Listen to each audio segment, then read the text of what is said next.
बिस्मिल्लाहिर्रहमानिर्रहीम। अस्सलाम वालेकुम दोस्तों, कैसे हैं आप सब लोग। उम्मीद करता हूँ बिल्कुल ठीक ठाक होंगे। मैं हूँ आपका दोस्त और होस्ट नुमान अली और आप देख रहे हैं doctor Numan Ali Hamza YouTube channel.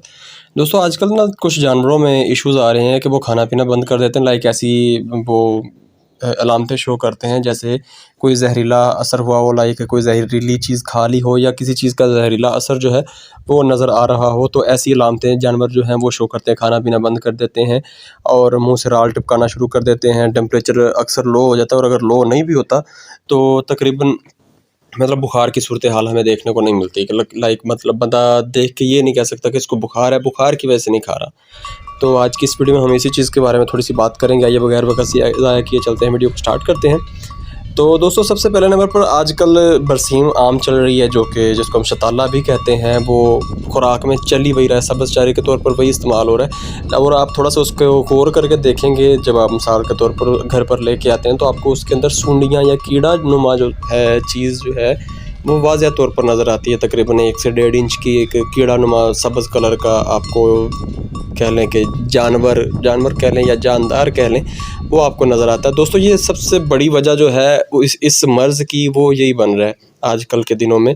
तो उसकी वजह से वो हर जानवर को भी नहीं अफेक्ट करता, इसलिए हमारे कुछ जो फार्मर हज़रात हैं वो ये कहते हैं कि नहीं उसकी वजह से तो नहीं है। अगर उसका हो, लाइक वो कहते हैं ना कि पट्ठे लड़ गए, चारा जो है वो जहरीला असर दिखा रहा है, तो वो कहते हैं कि बाकी जानवरों को क्यों नहीं बना। तो वो हर जानवर को कोई असर नहीं दिखाता। बाज़ के अंदर जो है वो साबित हालत में जाता नहीं, बाज़ के अंदर उसके जहरीले मादे नहीं उस तरह से ज़ायल होते, या कह लें कि बाज़ के अंदर वो अपने जहरीला असर जो है वो नहीं दिखा पाता, और बाज़ के अंदर अपनी क़ुव्वत मुदाफ़अत होती है कि वो उसके साथ कह लें कि लड़ाई करके जानवर को स्टेबल रख सकते हैं।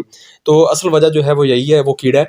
तो हमारी एक और प्रॉब्लम आती है जो हमारे ख़ास करके ज़मींदार भाई हैं, किसान जिनको कहते हैं, वो बरसीम के ऊपर मैंने अब तक थोड़ा सा ऑब्ज़र्व किया पिछले कुछ सालों में कि वो ये जो गर्मी के मौसम में बरसीम आ जाती है, इस मौसम में वो चारे के ऊपर स्प्रे, कीड़े मार स्प्रे जो है वो नहीं करते, जिसकी वजह से ये इशू सबसे ज़्यादा आता है। क्योंकि कीड़ा हर दफ़ा नज़र आता है इन दिनों में, हर जानवर जो है वो मतलब मोस्टली बीमार होते ही होते हैं, और उसकी वजह यही बनती है कि बरसीम जो है वो जानवरों को नुकसान दे रही होती है। हालांकि बज़ाते खुद बरसीम कुछ नहीं करती, लेकिन उसके अंदर जो कीड़ा मौजूद होता है जो कि इस बात नज़र भी नहीं आता, वो नुकसान दे रहा होता है। तो बहुत सारे लोग इसको कंफ्यूज करते हैं गलघोटू के साथ और मुंह खुर के साथ, क्योंकि मैंने बहुत सारे लोगों को कंफ्यूज करते हुए देखा है। वैसे कंफ्यूज करने वाली कोई बात है नहीं। गलघोटू के साथ इसलिए कंफ्यूज करते हैं क्योंकि इसमें जानवर के मुंह से राल टपक रही होती है, और हमारा एक लोगों को ये जो हमारे माशाल्लाह से किसान भाई हैं या मवेशी पाल हजरात हैं, उनका एक माइंडसेट बना हुआ है कि अगर जानवर खाना पीना बंद कर दे और लंगड़ाना शुरू कर दे, इसका मतलब है जानवर को मुंह खुर का मसला है। और अगर जानवर खाना पीना बंद कर दे और मुंह से राल टपकाना शुरू कर दे, उसका मतलब है कि जानवर को गलघोटू का मसला है। ये जबड़ा या फिर गला जो है वो सूजने का काम तो बाद में आता है। लेकिन यहाँ पर मैं आपको क्लियर कर दूँ कि सबसे पहले नंबर पर मुंह खुर के स्टार्ट में बहुत हाई टेम्परेचर होता है। गलघोटू के स्टार्ट से लेकर एंड तक, जब तक कि जानवर के आखिरी तकरीबन कह लें कुछ घंटे नहीं रहते, तब तक जानवर का टेम्परेचर बहुत हाई होता है। 106 डिग्री फ़ारेनहाइट तक जानवर का टेम्परेचर जो है वो इजीली चला जाता है, गलघोटू में भी और मुंह खुर में भी। लेकिन जब भी जानवर को कोई जहरीला कह लें कि मादा काट ले, जहरीली चीज़ काट ले, जहरीले मादे जो हैं वो अपना असर दिखाते हैं, तो टेम्परेचर जानवर का या बराबर रहता है, मतलब जो उसका नॉर्मल टेम्परेचर है वो रहता है, या टेम्परेचर डाउन हो जाता है। तो जब आप जानवर के मुँह के अंदर हाथ डालते हैं तो आपको आधी बीमारी वहाँ भी समझ आ जाती है कि जानवर को बुखार नहीं है, कोई और ही मसला है। तो अगर कोई ऐसी सूरत हाल आपको पेश आती है तो उसका ट्रीटमेंट हमने क्या करना है।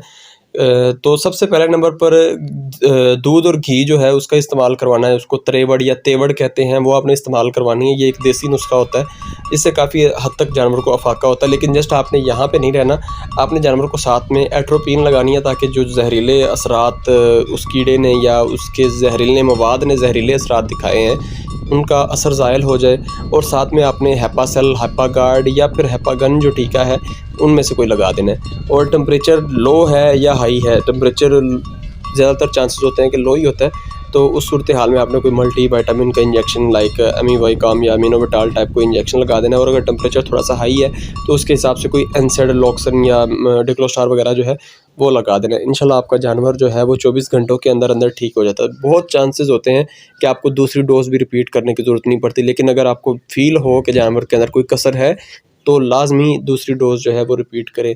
ये थी मेरी आज की वीडियो। अगर इससे रिलेटेड आपका कोई क्वेश्चन हो तो आप कमेंट सेक्शन में पूछ सकते हैं। अपना ख्याल रखिए, घर वालों का ख्याल रखिए और हमें दुआ में याद रखिएगा। अल्लाह हाफ़िज़।